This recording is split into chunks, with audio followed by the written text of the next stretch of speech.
Voilà, nous allons retourner à Fès où nous attend Hassan II, roi du Maroc. Majesté, vous m'entendez bien maintenant? Moi, je vous entends très bien. Ah, ben cette fois, moi aussi. Bonjour, merci d'avoir accepté de répondre à nos questions. Alors, parlons d'abord de la guerre Iran-Irak. Comment expliquez-vous, Majesté, que cette guerre du Golfe entre musulmans s'éternise? Cela fait bientôt 7 ans. Y aurait-il des pays tiers qui ont intérêt à ce que cela continue? Avant de répondre à cette question, je tiens tout d'abord à dire un grand bonjour à tous les téléspectateurs qui, de l'autre côté de la Méditerranée, sont devant leur télévision sur Antenne 2. Je suis donc très heureux de pouvoir leur souhaiter une excellente journée. En ce qui concerne la question que vous venez de poser, il est certain que la guerre irako-iranienne représente un cas sans précédent dans l'histoire des relations internationales.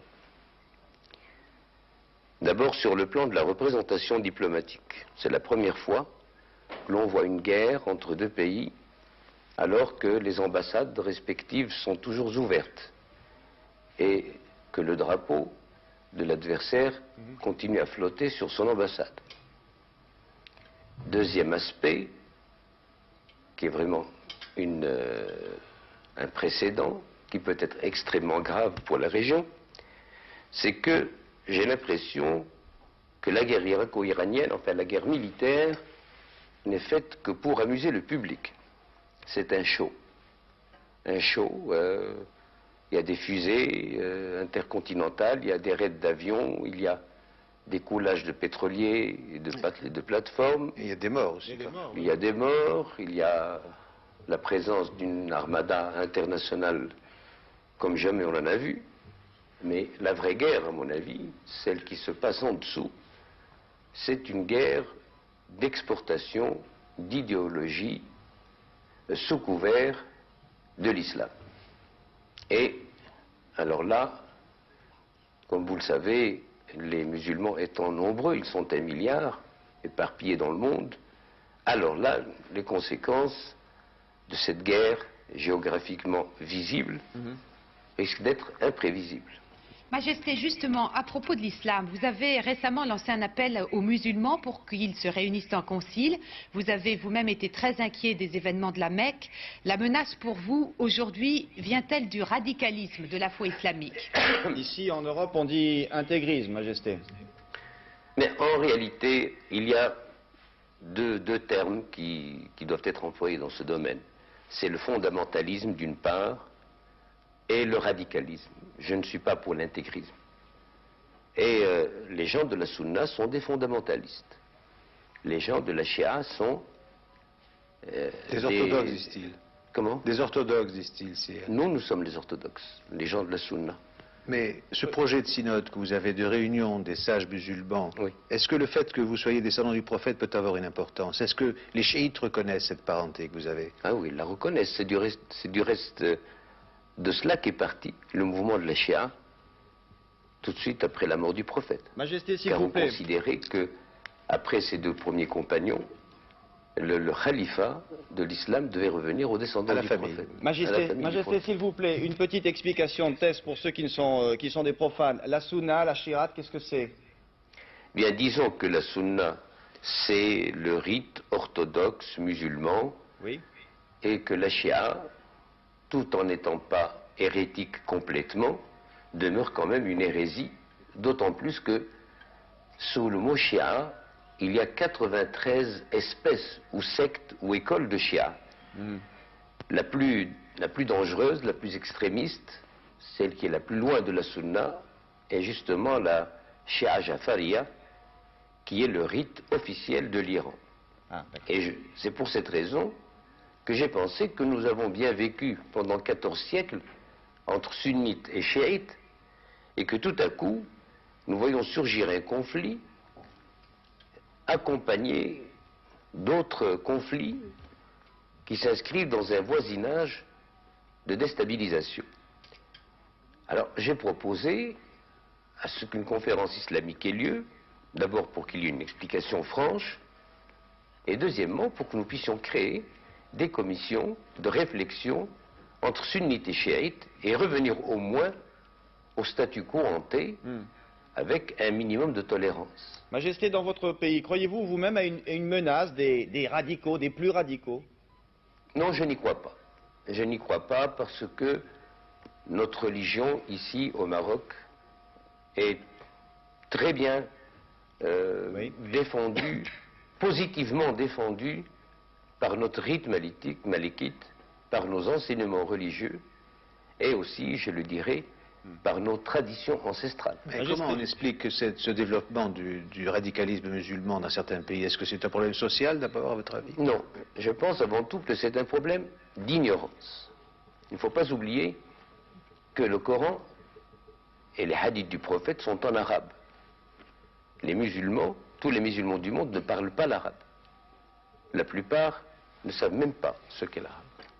Ils ont donc recours à des théologiens ou à des professeurs pour leur expliquer tel ou tel verset du Coran ou tel hadith du prophète. Et de ce fait, de soi-même, s'est créé une sorte de clergé qui détenait la vérité et qui détient toujours le fait de dire la loi ou d'interpréter la loi. Vous parlez pour les Iraniens? Pas seulement pour les Iraniens, pour les Africains, pour les Asiatiques. Bien, Majesté, dernière question sur ce sujet.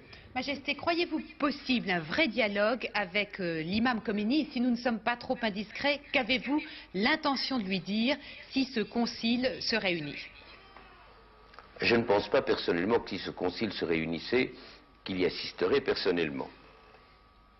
Mais s'il y assistait, je lui dirais, écoutez, vous êtes un ayatollah, vous devez donc connaître les fondements de notre religion. Si vous voulez même un tête-à-tête pour qu'il n'y ait pas d'arbitre dans nos conversations et qu'il n'y ait pas l'impression qu'il y a un vainqueur et un vaincu, je suis prêt à vous convaincre de la rectitude de notre attitude et de vous convaincre de certains dépassements que vous avez accomplis dans la vôtre. Majesté, une autre question, et là nous changeons tout à fait de sujet, nous l'avons appris bien dans le courant de la nuit. Dans une résolution votée au Parlement européen, bien, le Parlement invite les autorités marocaines, et là je cite le communiqué, à libérer tous les prisonniers politiques et syndicaux et à respecter les conventions internationales sur les droits de l'homme. Qu'en pensez-vous, Majesté? Je pense tout simplement que chaque régime dispose des lois et règlements nécessaires à sa pérennité. Notre régime, comme tous les autres, a décidé de mettre à l'abri ces institutions légalement et démocratiquement et historiquement choisies par le peuple marocain. Pour moi, il n'y a pas de délit politique. Le seul délit politique, c'est lorsqu'on prétend que le Sahara n'est pas marocain. Que les non-marocains puissent le prétendre, de bonne ou de mauvaise foi, ceci m'est complètement égal. Mais allez demander aux Français de la Première Guerre mondiale s'ils pensaient que l'Alsace-Lorraine n'était pas française. Eh bien, c'est la même chose. Je suis là pour défendre l'intégrité territoriale de mon pays. C'est pour cela qu'il y a cette allégeance de la part de mon peuple à mon égard et qu'il y a cette obligation d'un contrat politico-social entre moi et mon peuple, à savoir que je dois défendre les institutions à la tête desquelles se trouve l'intégrité territoriale. Alors à partir du moment où un Marocain me dit que le Sahara n'est pas marocain, il va en prison? Comment? Il va en prison pour ça? Ah, naturellement. C'est un délit d'opinion ou... Ah non, non, non, non. Vous pouvez accepter en France qu'en 68, un Allemand, Cohn-Bendit, traîne le drapeau français sur les Champs-Élysées par terre, suivi en cela par des centaines de milliers d'étudiants. Si les Français l'acceptent, c'est leur affaire. Mais moi, je n'admettrai jamais qu'un étranger, en plus, vienne traîner le drapeau marocain dans une manifestation. Et même si un Marocain le faisait, je considérais qu'il est passible de prison. Bien. Majesté, une autre question. C'est à prendre ou à laisser. Bien, Majesté, une autre question concernant l'actualité aussi. Oui, Majesté, nous avons appris à Paris cette semaine que la famille Oufkir serait autorisée à émigrer au Canada. Est-ce exact? Et que pensez-vous de cette information et de cette éventuelle décision? Quand on m'a dit qu'on allait me poser la question sur cette affaire, je considère comme un fait divers. Mon commentaire a été que la question n'est pas embarrassante pour moi, elle le serait plutôt pour les Français. Et je vais vous expliquer pourquoi. Une excellente coopération, basée naturellement fondée sur une amitié très solide et une estime réciproque entre mon regretté père, Sa Majesté Mohamed V, que Dieu ait son âme, et le général de Gaulle, que Dieu ait son âme. Et le début de mon règne était parti sur ce substratum d'histoire récente et ancienne où le sang marocain et le sang français s'étaient mêlés pour la libération du monde. Et voilà que cette amitié, cette sérénité entre la France et le Maroc se dégrade pour arriver à la rupture du temps du général de Gaulle, parce que je n'avais pas voulu remettre Oufkir entre les mains de la justice française. On l'a donc condamné par contumace, la presse s'est déchaînée contre lui, on ne l'a plus appelé que tueur, expéditeur d'hommes dans l'au-delà. En France, à ce moment-là? En France, et à ce moment-là, c'était les gaullistes qui étaient au gouvernement, et parmi les gaullistes, il y avait les barons, particulièrement. C'est pour ça que cette question n'est pas embarrassante pour moi. Elle est embarrassante pour la majorité actuellement en France.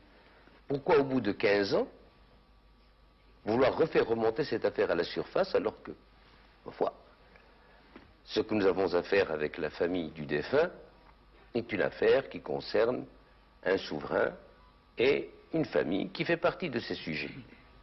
Je pense que nous l'avons et nous allons la régler de la façon la plus normale et la plus conforme à ce que nous considérons comme étant notre morale.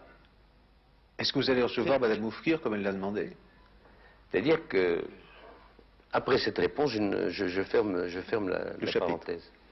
D'après ce qu'il m'a été dit, elle se refuse de quitter le territoire, le royaume, tant que je ne leur ai pas accordé une audience.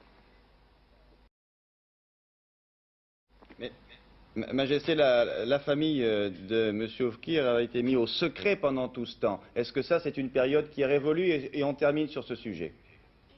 On termine toute l'interview sur ce sujet? Non. Quelle belle conclusion. Non, on terminera avec une autre question de Pierre Serra, mais là, sur ce sujet-là, sur le sujet Oufkir. En ce qui me concerne, j'ai terminé.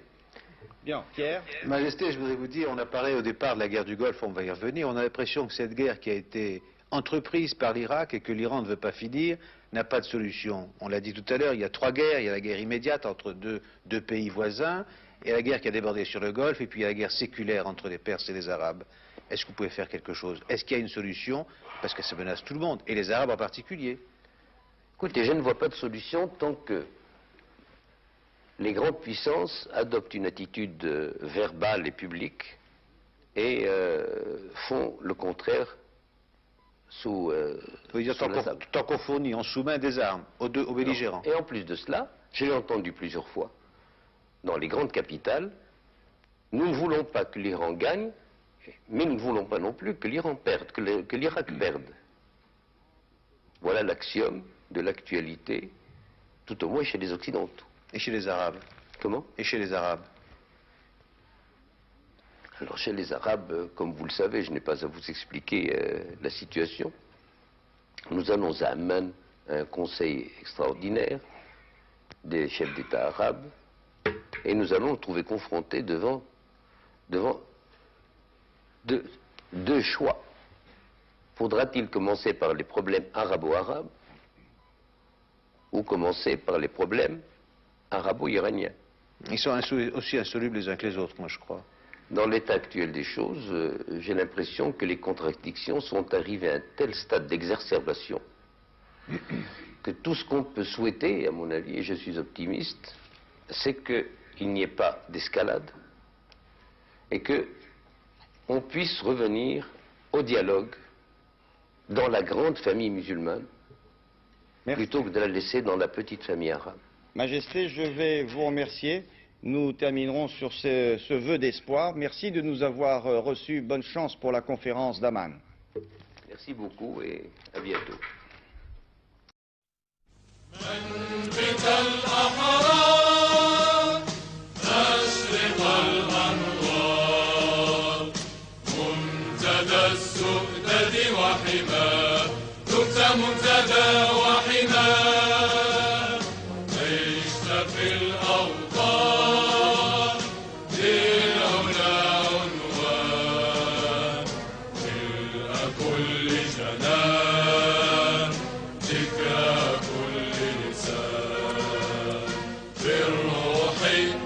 بالجسد هب فتى لب نداء